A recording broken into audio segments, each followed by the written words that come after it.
663년 8월 모든 준비를 마친 왜군은 천척의 배에 2만 7천 명의 군사를 싣고 백강에 도착했다.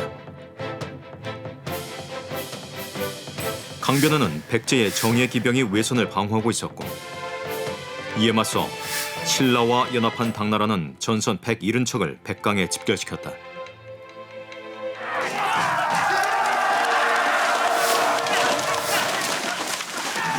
육지에선 백제와 신라 보병들의 육상 전투가 이어졌고,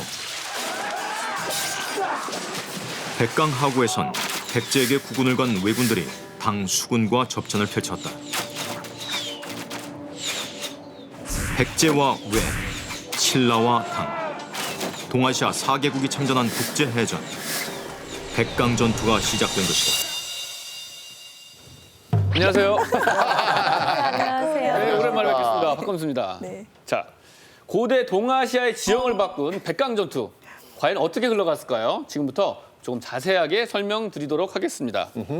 먼저 이 왜군이 대한해협을 건너서 오죠. 자, 이렇게 쭉 돌아서 백강 하구에 진입을 하게 됩니다. 네. 네, 1,000척이 넘는 그렇죠. 1,000척 정도의 이 왜군이 백강에 도착을 합니다. 자, 그리고요, 왜 수군만이 아니라 백제의 정예 기병이 왜선이 상륙했을 때를 대비해서 이렇게 보호하기 위해서 줄선 근처에 대기를 하고 있었습니다. 자, 그런데 이들을 기다리고 있었던 것이 있었으니 바로 당군의 배였어요. 수군이 이미 이 왜군이 도착하기 전에 열흘 전에 이미 도착을 해 있었습니다. 자, 어서 와. 백강은 처음이지?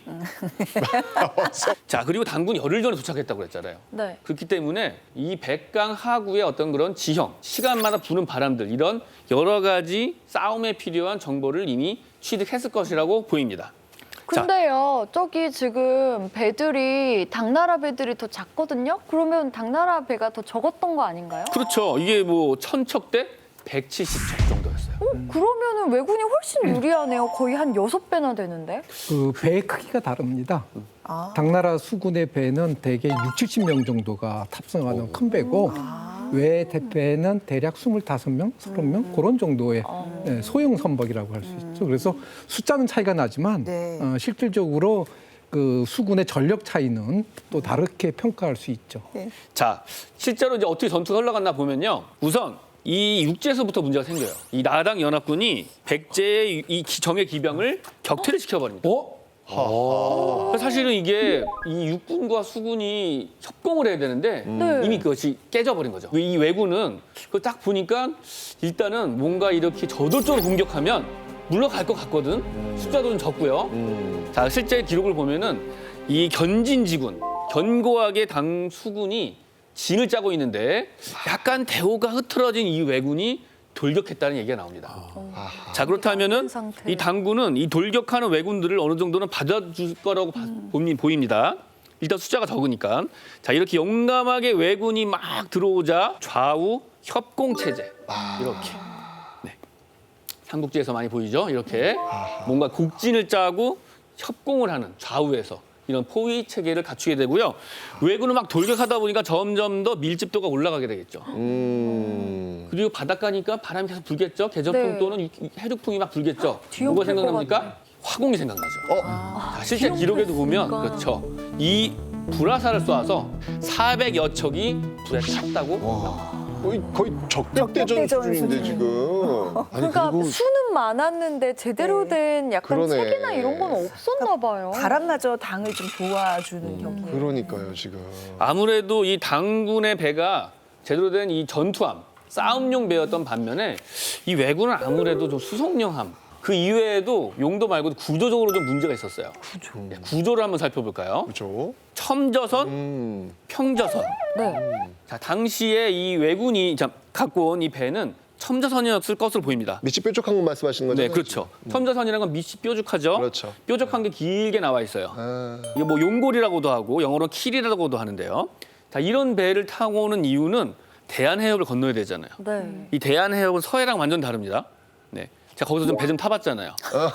제가 그 배 좀 압니다. 어떤가요? 제가 보트 조종 면허 1급이 있어요. 그래요? 뱃사람이에요, 뱃사람. 뱃사람. 요즘 땄어요, 제가. 예. 그래서 제가 카약을 가지고 서해 남해, 동해, 네. 뭐 일본, 뭐 오키나와 다 가서 배를 타고 제 말 한번 믿고 한번 들어보세요. 그래요. 예. 자, 그래서 이 대한해협은 태평양에서 만들어진 파도 그대로 들이닥치는데요. 어허. 그다음에 이 바람이 불면 그 파도 굉장히 높아지죠. 그렇죠. 이런 파도를 가르기 위해서는 이런 첨저선이 훨씬 더 유리했고요. 사실 이런 첨저선이 아니면 건너기가 쉽지는 않았겠죠. 파도를 갈라야 돼요. 그러니까. 파도를 잘 쪼개주는 첨저선이 훨씬 더 유리하고요. 그래서 대양을 가르기엔 괜찮지만 백강 앞처럼 수심이 얕은 데에는 바닥에 걸릴 수가 있는 거죠. 밀물 썰물 또 있으니까. 특히 그쪽은. 썰물 때 턱에 걸릴 수가 그렇지. 가능성이 굉장히 크죠. 그래서 사실은 빠른 시간 내에 어떤 전투를 빨리 끝내야 돼요. 그렇죠. 그런 반면에 이제 평저선 같은 경우는 연안용이기 때문에 걸릴 확률이 훨씬 적고 걸리더라도 어느 정도는 기동이 가능한 그런 형태를 갖고 있었던 것이죠. 그럼 당국 입장에서는 썰물 때 기다려가지고 공격을 하면 훨씬 유리하겠네요. 네, 그렇죠. 그 위에 올라가 있는 또 무장 상태도 완전히 달랐습니다. 특히 이제 당군이 갖고 온 이 배들은요. 물론 송나라 때 자료긴 하지만 무경청요라는 그 자료들을 보면은 굉장히 여러 가지예요. 뭐 제일 작은 거는 뭐 해골선, 좀 큰 거는 몽충선, 좀 더 크면 뭐 투함, 제일 큰 건 막 누선. 근데 이런 큰 누선에는 뭐가 달려 있냐면은 박간이란 게 있었어요. 배에 이렇게 앞뒤 전후 좌우에 기둥을 세우는 겁니다. 돛대처럼. 끝에는 굉장히 무거운 돌이 달려 있어요. 오. 또는 뾰족한 나무가 달려 있어요. 오. 배가 가까이 붙이면은 이 줄을 풀어서 빡 파괴하는 거구나. 하게 하는 겁니다. 자, 이렇게 되면 이 접근한 외선은 어떻게 될까요? 부서져요. 부서지죠. 그렇지. 네. 침몰할 수도 있고 작으니까 또. 심한 경우에는 최소한 노는 부러뜨릴 수 있는 거죠. 그래서 올라타려던 이 왜군들이 어디로 갑니까? 바다에 떨어져요. 바다로 바로 들어가는 아이고. 이러한 전투 양상이 벌어졌을 것이라고 생각이 됩니다.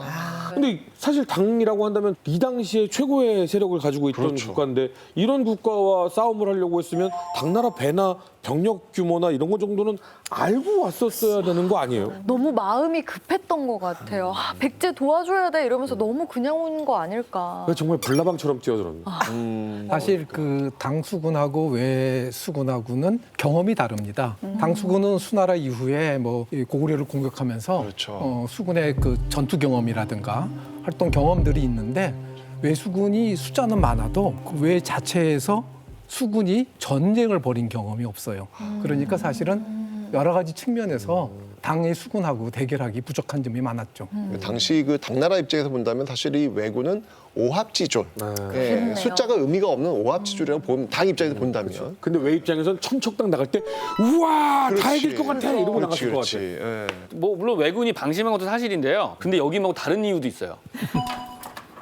자, 지도를 돌려보면은 자, 이 왜군은 어쨌든 대마도를 건너서 자, 한반도에 들어온 뒤에도 뭐 바로 오는 게 아니에요. 이렇게 여러 가지 기항지를 거쳐야 됩니다. 왜 그럴까요? 밥 먹어야죠. 그렇지. 그렇죠. 밥 먹어야죠. 누가 노를 졌습니까? 사람이 사람들이. 졌죠. 특히 뭐 여기 이 남해안은요. 동서조류가 흐르거든요. 맞아요. 근데 그 뭐 빠르지도 않고요. 조류 시간이 6시간밖에 지속이 안 돼요. 6시간 지나가면 역졸에 걸려버립니다. 제가 카약을 타봐서 알아요. 진짜 딱 6시간. 이거 끝나면 이제 그냥 제자리. 그러니까 열심히 빠졌을 했는데 때는 뭐 당시에 뭐 사실 전통 배 속도로는 제자리일 가능성도 굉장히 막 적고 있는데 아직도 거기야. 그럼 쉬어야 돼요. 음식을 근데 무한정 많이 실을 수도 없기 때문에 계속해서 이런 중간 기항지에 들려서 보급을 하고 휴식을 취해야 됐던 거죠. 자, 그런데 이런 지역을 신라군이 몰랐을까요?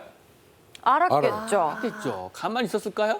아니죠. 소리를 듣고 그렇죠.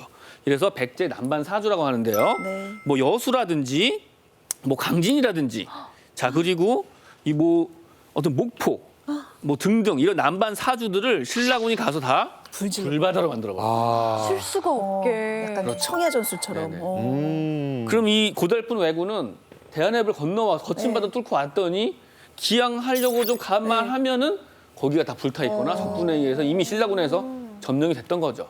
쉬지도 못하고. 그러니까 백제군이 어느 정도 이 육지에서 활약을 해줬어야 되는 거 아닐까요? 백제 부흥군의 중심들은 아무래도 웅진사비를 둘러싼 저 중부 지역이 주로 중심지였죠. 더군다나 저때쯤 되면 이제 점차적으로 백제 부흥군의 위세 세력들이 점차적으로 이제 축소되어 가고 있었던 이런 상황이었기 때문에 더욱더 그렇다고 볼 수 있죠. 자, 또 하나의 포인트를 말씀드리자면은 이 백제 부흥군을 이끌었던 인물이 바로 외에서 30년 동안 지냈던 부여풍이었잖아요. 그렇죠.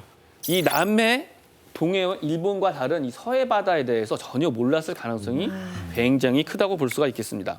뭐 이런 여러 가지 요인들이 모여서 당시 굉장히 대규모 선단을 이끌고 왔던 이 왜군은 아주 큰 피해를 입었는데요. 사서에 보면요, 연기와 화염이 하늘에 가득하다. 바다가 모두 붉게 물들었다라는 기록이 남아 있었습니다. 자, 2년이 넘는 긴 시간 동안 준비한 어떻게 보면 백제 재건의 마지막 기회, 이 백강 전투는 백제 부흥군과 이 왜군의 쓰디쓴 패배로 마무리가 됩니다.